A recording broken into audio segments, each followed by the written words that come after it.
ఓం నమో భగవతే వాసుదేవాయ.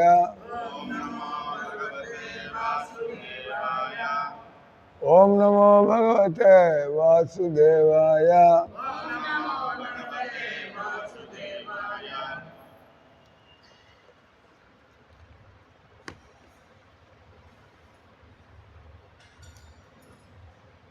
ఏ రకంగా రోజులో 24 గంటలు, వారంలో 7 రోజులు, నెలలో 30 రోజులు, సంవత్సరంలో 12 నెలలు, ఆ రకంగా ఇంకా పెద్ద ఈ కాలచక్రాన్ని యుగాలు అంటారు. యుగాలు అంటారు. ఈ 4 యుగాలు, మళ్ళీ 4 యుగాలు అనగానే మళ్ళీ మొదటి యుగం మళ్ళీ ప్రారంభమవుతుంది. అంటే రాత్రి 10 అయిపోయింది, అర్ధరాత్రి 12 అయింది, మళ్ళీ స్టార్ట్, మళ్ళీ ఉదయం 6 గంటలు, ప్రతిరోజు ఇట్లాగే గడుస్తూ ఉంటుంది. అదే రకంగా పెద్ద పెద్ద బయటికి తీసుకోండి, పెద్ద పెద్ద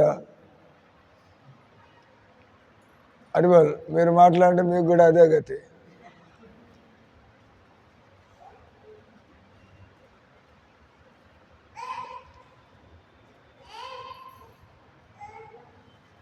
ఆయనకు ప్రసాదం ఇప్పించి బయటికి తీసుకెళ్ళి అరివాళ్ళు ప్రసాదం దొరలో తింటాడు.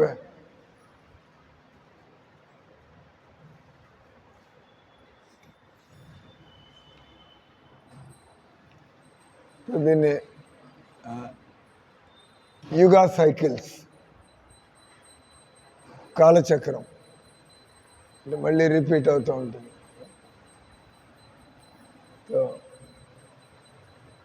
ఇప్పుడు కలియుగంలో ఉన్నాం. ఇలాంటి 1000 దాన్ని ఒక దివ్య యుగం అంటారు. ఒక యుగంలో 4 సైకిల్స్ ఉంటాయి. అలాంటి 1000 యుగాలు గడిస్తే దాన్ని ఒక దివ్య యుగం అంటారు. అది బ్రహ్మదేవుడికి అది కేవలం 12 గంటల సమయం. అలాగే మళ్ళీ 1000 దివ్య యుగాలు బ్రహ్మదేవుడికి రాత్రి. తారకంగా అంతులేని, మనకి ఆశ్చర్యమేం కాదు. మన ముందు ఎట్లా పురుగులు పుట్టి వస్తున్నాయో వాటితో పోలిస్తే మనం ఎంతో దీర్ఘాయువుగా బతుకుతున్నట్లు లెక్క. అలాగే మనం బ్రహ్మదేవుడి ముందు పురుగులాగా చూస్తూ ఉంటాం, పుట్టడం చావడం. దీన్ని అంటారు రిలేటివిటీ, సాపేక్షత. సాపేక్షత అంటే ఈ సంసారంలో వాళ్ళు ముసలాళ్ళు అయ్యారు, రేపు మనకి అదే పరిస్థితి. వీళ్ళు పిల్లవాళ్ళు మీరు మళ్ళీ పుట్టుకొస్తారు. జరుగుతుంది విసుగు వచ్చేదాకా, అనుభవం కలిగేదాకా, బయటపడే మార్గం దొరికేదాకా మీరు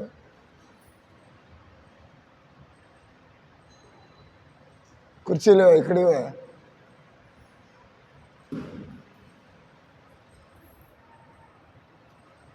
ఏ రకంగా స్కూల్లో ఫెయిల్ అవుతున్నంత వరకు మళ్ళీ అదే క్లాసు, పాస్ అయితే నెక్స్ట్. ఆ రకంగా భగవద్గీత తెలుసుకొని భగవద్గీత పద్ధతిలో బతికి పాస్ అయితే బయటికి చూసిందే చూడడం, తప్పించుకోవాలండి. ఇక్కడ ఎనిమాళ్ళు జన్మెత్తినా కూడా ఇదే పరిస్థితి. ఇక్కడ ప్లేస్ వేరవుతుంది, వ్యక్తులు వేరవుతారు. కానీ అంతే కదా, మీరు అమెరికా పోతే తెల్ల మొహాలతో కూర్చుంటారు, ఆఫ్రికా పోతే నల్ల మొహాలతో కూర్చుంటారు. కానీ అక్కడ కూర్చోవాలి, ఇక్కడ కూర్చోవాలి. కాబట్టి ఇప్పుడుండే ఈ కలియుగంలో భగవంతుడు ఆయన గీతలో చెప్పినట్టుగా కొంతమంది అడుగుతారు, ప్రారంభంలో చెప్పా, తెలుగు వాళ్ళే హిందీ వాళ్ళే. अब तो क्लास तो तेलुगु में चल रहा है, ये बताएगी थोड़ा, कुछ बताते रहो, बैठो उधर। She is a Hindi lady, आप लोगों से कुछ बात करेगी।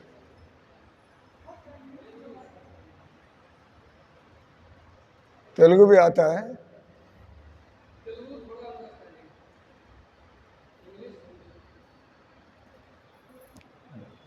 Speak to you. आपका कुछ प्रश्न है तो इनसे बात करते रहिए धीरे धीरे। हम लोग तेलुगु में, नहीं तो आप बात करेंगे क्या? हाँ, ये तेलुगु प्रैक्टिस करता है इसलिए क्लास सुनना चाहता है। ये भी हिंदी वाला है लेकिन तेलुगु क्लास सुन सुन के तेलुगु वाला बन जाना चाहता है। అలాగే సో కొంతమంది అడుగుతారు, సత్యయుగంలో ధర్మం 4 పాదాలు. ఒక జంతువు 4 కాళ్ళ మీద ఉంటే అది ప్రశాంతంగా నడుస్తుంది. ఒక కాలు ఎరగొట్టారంటే రాజశేఖర్ కొట్టాడు, ఒక్కొక్క కాలు ఎరగొట్టాడు, పాపం అది 3 కాళ్ళ మీద పోతూ ఉంటుంది. మందిరంలోకి వచ్చి పెంట వేయడం, మందిలోకి వెళ్ళి పైకి వెళ్ళిపోవడం, వెలిగే తరివేసినా కూడా దానికి భయం లేకుండా గోడలు దూకి వచ్చేస్తుంది, పైకి వెళ్ళిపోతుంది ప్రశాంతంగా. అది పూర్వజన్లో ఇక్కడే ఉన్నది అన్నట్టుగా. పైకి వెళ్ళిందంటే ఆశ్చర్యం కదా. ఒక్కొక్క 4 అంతస్తు గదిలో పండుకుంటుంది. దానికంటే తెలుసు, భయపెట్టినా కూడా. రాజశేఖర్ దండ ప్రయోగం చేశాడు, కర్రని అని కొట్టాడు, పోయేదాన్ని ఒక కాలుకి గట్టిగా తగిలింది. పాపం ఇప్పుడు కూడా నయం కాల. ఆయన కూడా బయట పడుకుంటాం గేట్ దగ్గర, వాళ్ళ తరివేస్తూ ఉంటాం. పాయింట్ వచ్చి అడుగుతూ ఉంటారు, సత్యయుగంలో ధర్మం 4 పాదాలు ఉండేవి. అంటే అక్కడ రోగాలు, రొచ్చులు, దరిద్రాలు, గొడవలు, ఎవరికి వాళ్ళంతా కూడా చక్కగా ధర్మాన్ని పాటిస్తూ, లోటు లేకుండా, వాతావరణ విపరీతాలు లేకుండా ఈ రకంగా. क्या हो गया? नहीं तो बात करते ही रहना पड़ेगा 15-20 मिनट. సో 4 పాదాల మీద ఉండేది. ఆ తర్వాత త్రేతాయుగం వచ్చిందంటే దానిలో ఒక పాదం పాడైపోతుంది. ద్వాపరయుగం వచ్చి 2 పాదాలు పాడవుతాయి. సో కలియుగంలో 3 పాదాలు పాడవుతాయి. ఒంటి కాళ్ళ మీద, 4 కాళ్ళ మీద నడిచేది ఒంటి కాళ్ళ మీద నడవగలదే అండి, డెక్కుంటాం అంటూ ఉండాలి. సో కలియుగంలో మన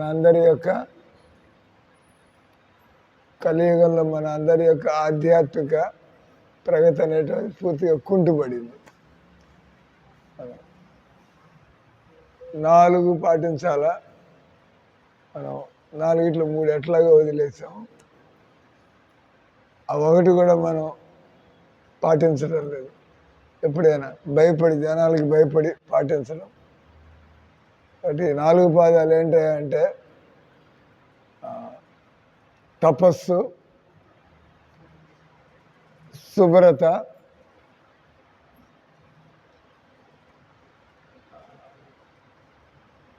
సత్యము, దయ.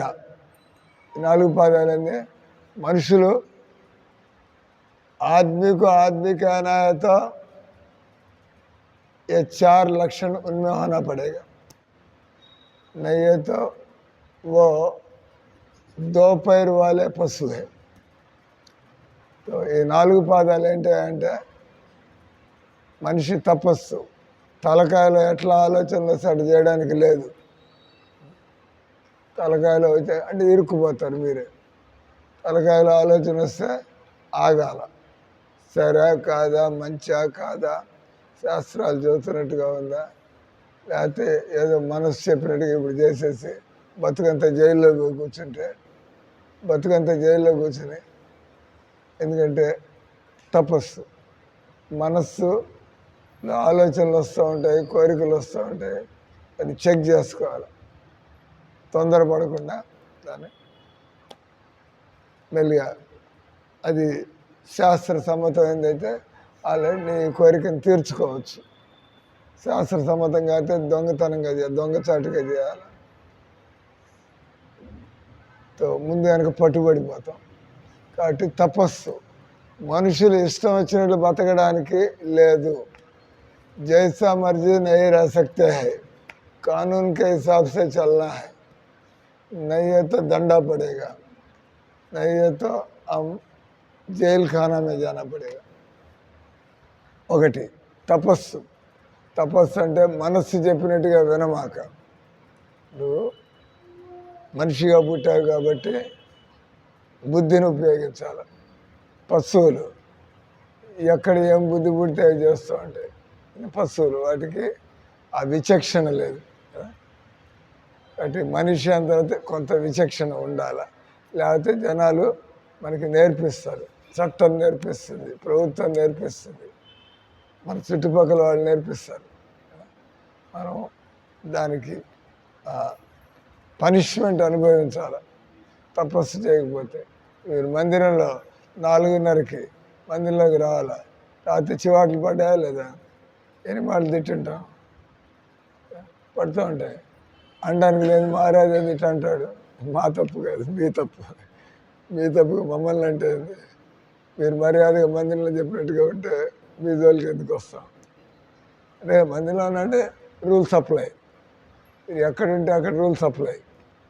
కాలేజీకి పోతుంటే, ఆఫీస్కి పోతుంటే ఆఫీస్ రూల్స్. మీరు బికిని వేసుకుని మీరు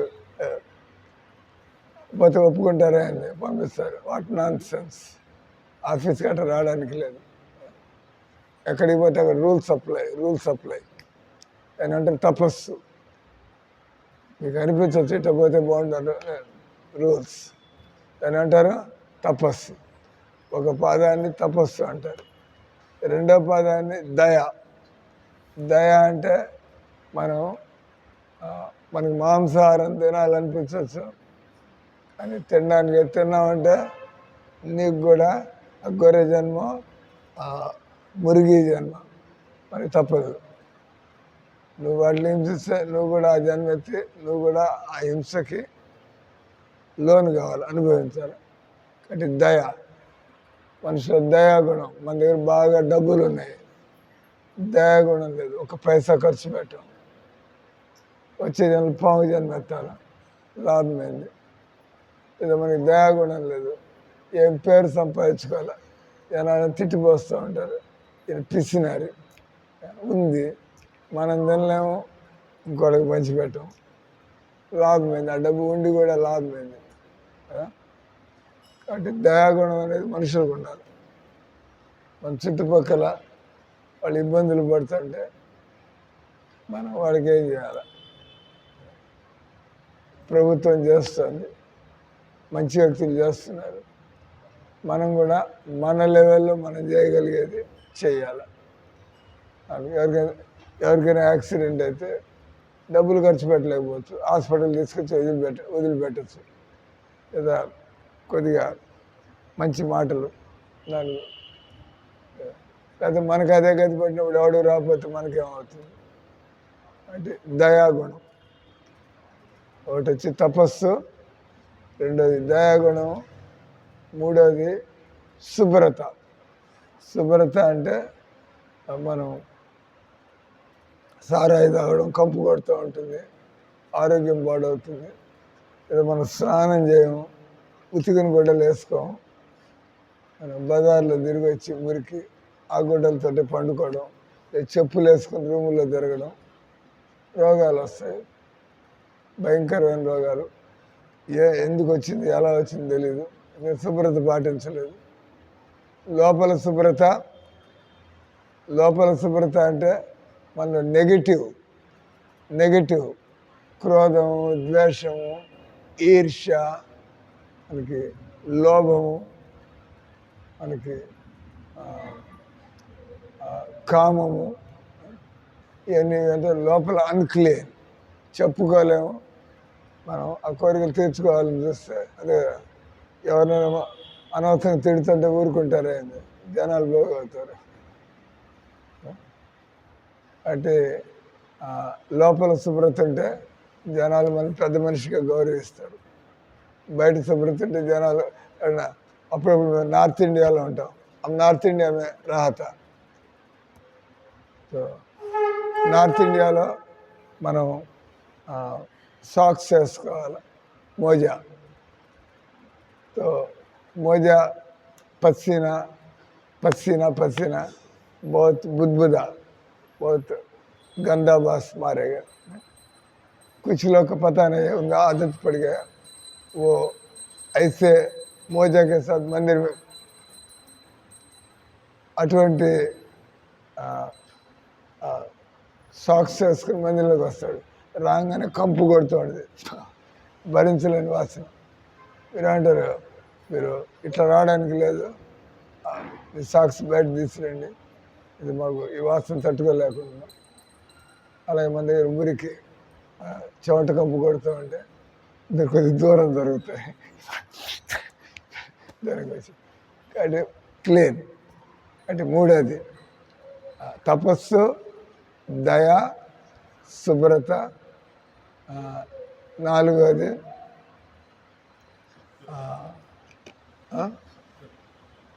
సత్యం. సత్యం అంటే మనం అబద్ధాలు ఆడకూడదు అనవసరంగా. అబద్ధాలు ఆపత్కాలీన సమస్యలు. అబద్ధం ఆడడానికి ఎవరైనా కాపాడాలంటే, ఒక ఆవిడ పోయింది, ముస్లింలు చంపడానికి పోతున్నారు, మిమ్మల్ని అడుగుతారు, ఇక్కడి నుంచి ఆవు పోయింది, ఎడిపోయిందని. నేను చూడలేదంటారు, ఇడిపోయింది అంటారు. వాళ్ళు అబద్ధం చెబుతున్నాడు, తెలుసు వాడు దుర్మార్గుడు, ఆవును చంపడానికి పోతున్నాడు, నేను ఎందుకు సహకరించాలి వాడితో. కాబట్టి ఈ లోపల ఆవు ఎటు వెళ్ళిపోతుంది, సరిపోతుంది. అలాగే కూతురికి పెళ్లి కావట్లేదు, ఏదో అబద్ధం చెప్పి ఆ రోజుల్లో. ఈ రోజుల్లో పని చేయదు, అది విడాకులు తీసుకుంటారు. ఆ రోజుల్లో విడాకులు లేదు కాబట్టి ఎట్టవాడికి పెళ్లి చేస్తే జీవితం గడపాల్సింది. వయసు రాగానే కాబట్టి ఆడపిల్ల పెళ్ళికి అబద్ధం చేస్తే తప్పేం లేదు, ఎందుకంటే పెళ్లి చేసి పంపించాలా, తర్వాత విడాకులు తీసుకునే అవకాశం లేదు. ఈ రోజుల్లో వీలు కాదట. మన విషయం చెప్పి ఏం చేయాలి, మన కర్మ. కాబట్టి సత్యము అంటే అనవసరంగా అబద్ధాలు చెప్పమాకండి. ప్రతి చిన్నదానికి, అవసరం లేని దానికి అబద్ధాలు చెప్పడం, కుంటి సాకులు ఇటంతా చేయడం.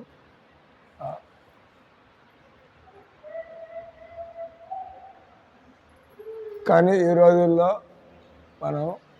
మన చదువులన్నీ అబద్ధాలే. మనకు కావాల్సింది ఆత్మజ్ఞానం. కానీ వాళ్ళంతా మనకి నువ్వు శరీరం అది అబద్ధం. అది కాబట్టి నువ్వు అబద్ధంతో బతికితే ఎలా సుఖపడగలవు? అబద్ధంతో నువ్వు ఎన్ని ఏర్పాట్లు చేసుకున్నా కూడా, జనాలు పెద్దగా ఏర్పాట్లు చేసుకున్నారు కానీ ఎవడూ సుఖపట్టాల.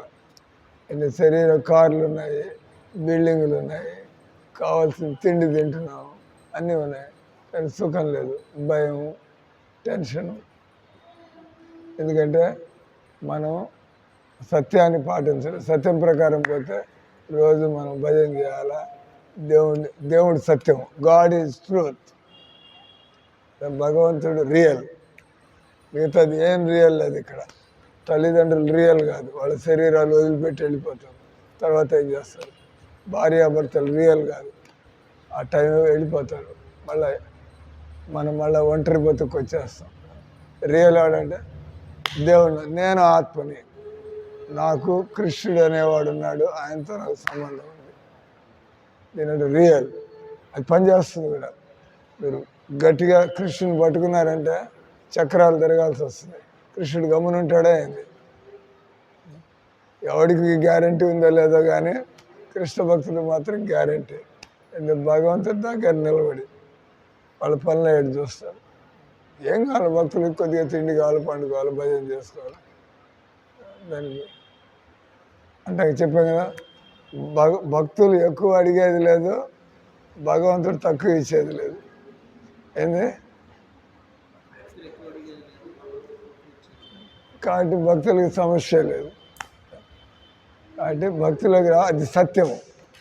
మనుషులు అసత్య జీవితం గడుపుతుంటే ఎలా వాళ్ళకి మనశ్శాంతి కలుగుతుంది, ఎలా వాళ్ళు సుఖపడగలరు? ఇక్కడే సుఖం లేకపోతే వచ్చే జన్మ పిల్లి జన్మ, కుక్క జన్మ అయితే ఇంకేముంది అక్కడ? అందుకే భగవంతుడు ఏమన్నాడు 16 తస్మాత్ శాస్త్రం ప్రమాణంతే కార్యకార్య వ్యవస్థితో జ్ఞాత్వా శాస్త్ర విధానోక్త కర్మ కర్తుమర్హసి. ఎప్పుడు ఆలోచిస్తున్నా, ఎప్పుడు మాట్లాడుతున్నా, నేను సత్యాన్ని మాట్లాడుతున్నా లేదా, నేను సత్యపరంగా ఆలోచిస్తున్నానా లేదా, నేను సత్యాన్ని ఆచరిస్తున్నానా లేదా? మనుషులు కాబట్టి భజన చేయకపోతే మనం ఘోరమైన జీవితానికి తయారవుతున్నాం. ఇది అసత్య జీవితం. మీరు కోట్లు సంపాదించుకొని కాలు ఇరిగి కన్ను పోయి క్యాన్సర్ రోగం వచ్చి అప్పుడు అర్థమవుతుంది ఈ కోట్లన్నీ నాకు దేనికి ఉపయోగపడతాయి. అవునా కదా? రత్నం బాగానే వింటూ ఉంటుంది, ఈ వెనకాలకు వచ్చింది. అది మాట్లాడేవాడు వెనకాల కూర్చోకూడదు. ఈ అట్లాగే అంటూ ఉంటాడు. మాట్లాడేవాళ్ళు వినేవాళ్ళంతా ఇక్కడ మాట్లాడేవాళ్ళ ఎదుర్కొంటూ కూర్చోవాలి. అలా కాబట్టి ఈ 4ని మనం 4 పాదాలు అన్నారు. ఈ 4 పాదాల్లో బతికేటువంటి వాడు అతను సత్యయుగంలో ఉన్నట్టుగా బతుకుతాడు. ఏమి ఎలాంటి టెన్షన్ లేకుండా, ఎలాంటి లోటుపాటు లేకుండా, ఎలాంటి అసంతృష్టి లేకుండా. అటు చైతన్య మహాప్రభుని ఆ టైంలో అడిగారు, సత్యయుగంలో 4 పాదాలు బాగున్నా కూడా దేవుడు అవతారం ఎత్తాడు, త్రేతాయుగంలో 3 పాదాలు ఉన్నప్పుడు కూడా దేవుడు వచ్చాడు, 2 పాదాలు ఉన్నప్పుడు దేవుడు వచ్చాడు, అన్ని పాదాలు చెడిపోయినాయి. మరి దేవుడు ధర్మస్థాపనకు వస్తా అన్నాడు. ధర్మ సంస్థాపన అధ్యాయ సంభవామి యుగే యుగే పరిత్రాణాయ సాధూనాం వినాశాయ దుష్కృతాం ధర్మ సంస్థాపన అధ్యాయ. ధర్మం 4 పాదాలు ఉన్నప్పుడు వచ్చాడు, 3 పాదాలు వచ్చాడు, 2 పాదాల నుంచి ఏ పాదం లేకుండా ఇప్పుడు భగవంతుడు మరి ప్రమాణం చేస్తున్నాడు భగవద్గీతలో, నేను ఎప్పుడైతే ధర్మానికి హాని కలుగుతుందో నేను అప్పుడల్లా ఈ భూమి మీదకి వస్తూ ఉంటాను. కాబట్టి అన్నిటికంటే ఎక్కువ అవసరం భగవంతుడు అవతారం త్రేతాయుగంలో అవసరమా, సత్యయుగంలో అవసరమా, కలియుగంలో అవసరమా? కలియుగంలో ధర్మం నాశనం అయిపోయింది. అటు కలియుగంలో దేవుడు అవసరం ఎక్కువ ఉంది కదా. అటు అడుగుతారు, అప్పుడు అంత బాగానే ఉండేవాళ్ళు, ఆయన కూడా దేవుడు వచ్చాడు, అంత బాగాలేదు. మరి ఆయన భగవద్గీతలు చదువుతున్నాడు, ధర్మ సంస్థాపనార్థాయ అడిగి వచ్చాడు సార్ దేవుడు. అది కాబట్టి మనం 14వ తారీఖు గౌరవపూర్ణిమ వేడుకలు అంటే మనం చాలా గట్టిగా జరుపుకోవాలా. జన్మాష్టమి కంటే కూడా గట్టిగా జరుపుకోవాలి, గట్టిగా మాట్లాడితే. ఎందుకంటే జనాలకి ఇది తెలిస్తే కానీ భగవద్గీత అర్థం కాదు, ఇది తెలిస్తే కానీ కృష్ణుడు అర్థం కాడు. కాబట్టి ఏ మందిరాలు జరపనటువంటి గౌరవపూర్ణిమ వేడుకలు ఇస్కాన్ మందిరాల్లో పెద్ద ఎత్తున వాళ్ళు చేస్తూ ఉంటారు. చక్కగా అభిషేకాలు, దేవుడికి 108 వంటకాలు, తర్వాత చైతన్య లీల గురించి, తర్వాత అందరికీ ఈ ప్రసాదాలు ఏమి పెట్టడం. అంటే మనం పొద్దున్న చెప్పుకున్నాం, ఇంకో 3 నిమిషాలు. చైతన్య మహాప్రభు 528 సంవత్సరాల క్రితం మాయాపూర్ బెంగాల్లో ఆయన అవతరించాడు. ఆయన రావడానికి ముందు ఆయన పార్షదులంతా వచ్చి వాళ్ళంతా కూడా ఈ భక్తులుగా ఉంటూ పరిస్థితుల్ని తలుచుకుంటూ, ఇటువంటి పరిస్థితుల్లో వాళ్ళకి అర్థమైంది భగవంతుడు వస్తే కానీ మనం ప్రచారం చేస్తే ఒకటి సారా అలవాటు పోగొట్టచ్చు, కానీ కృష్ణ భక్తిని ఇవ్వగలవా? మామూలు వ్యక్తులు ఉంటారు, వాళ్ళేదో సారా అలవాటు, మాంసాహారం, కానీ కృష్ణ ప్రేమను ఎవరు ఇవ్వగలరు? కృష్ణ ప్రేమ ఎవరి దగ్గర ఉందో వాళ్ళే ఇవ్వగలరు. కృష్ణ ప్రేమ రాధారాణి దగ్గర ఉంటుంది, ఈ కృష్ణ ప్రేమ బలరాముడి దగ్గర ఉంటుంది. బలరాముడే చెప్పులయ్యి భగవంతుడికి, బలరాముడే కిరీటం అయ్యి, బలరాముడే ఆసనం అయ్యి, అదే అనంత శేషుడు బలరాముడు. అంటే భగవంతుడు ఆయన పూర్తిగా బలరాముడు కృష్ణుడికి సేవలు చేస్తూ ఉంటారు. అలాగే రాధారాణి కృష్ణుడి యొక్క శక్తి. కాబట్టి అన్నీ తెలుసు కృష్ణుడికి ఎప్పుడు ఏం కావాలో ఏం చేయాలో. కాబట్టి కృష్ణ ప్రేమ ఎవరి దగ్గర ఉందంటే ఏం చెప్పాలా? బలరాముడి దగ్గర ఉంది, రాధారాణి దగ్గర ఉంది. ఇంక బలరాముడిని గురువు అంటాం, రాధారాణిని కృష్ణుడి యొక్క లాదిని శక్తి ఇద్దరి దగ్గర. బలరాముడు భగవంతుడు, ఆయన గురుతత్వం. అంటే ఆయన ఎవరికి కావాలంటే వాళ్ళకి కృష్ణ భక్తిని ఇవ్వగలడు. తిన్నగా కృష్ణుడి దగ్గరికి వెళ్తే కృష్ణుడికి తన మీద ప్రేమ కాదు, కృష్ణుడి ప్రేమ ఎవరి మీద ఉంటుంది? రాధారాణి మీద ఉంటుంది. కృష్ణుడి ప్రేమ తన భక్తుల మీద ఉంటుంది కదా. అటు మీరు కృష్ణ ప్రేమ కోసం కృష్ణుడి దగ్గరికి పోతే వెనక్కి పంపించేస్తాడు. నా ప్రేమ నా దగ్గర, నా ప్రేమ నా భక్తుల దగ్గర ఉంటుంది, పోవయ్యాను వెనక్కి. నా ప్రేమ రాధారాణి దగ్గర ఉంటుంది, పోవయ్యాను వెనక్కి. రాధారాణి రికమెండ్ చేస్తే కానీ నీకు గతి లేదు, నీకు దిక్కు లేదు. అందుకే జై శ్రీరామ్ మనం ఎన్ని చేస్తుంటే సీతారాం అనాల్సిందే. సీతారాం సీతారాం. కాబట్టి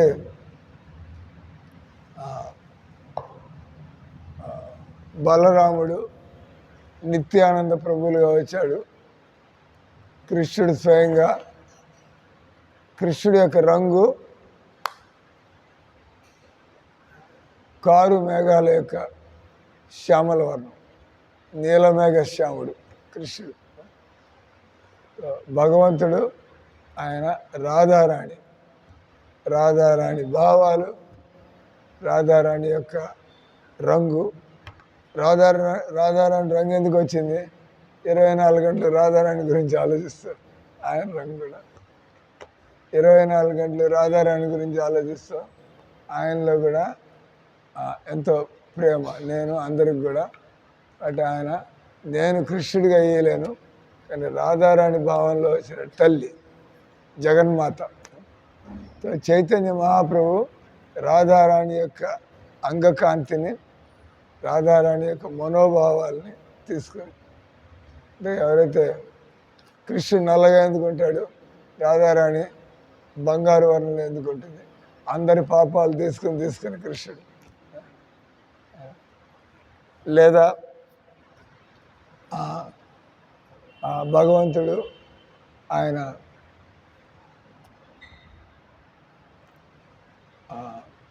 ఆకాశం నల్లగా ఉంటుందో తెల్లగా ఉంటుంది? ఆకాశం నీల రంగులో ఉంటుంది. స్వచ్ఛమైన ఆకాశాన్ని చూస్తే నీలపు రంగు, సముద్ర జలాల్ని చూస్తే నీలపు రంగు, సముద్రంలో జలాలు. భగవంతుడు నీలం కానీ భగవంతుడు అంతులేనటువంటి వాడు.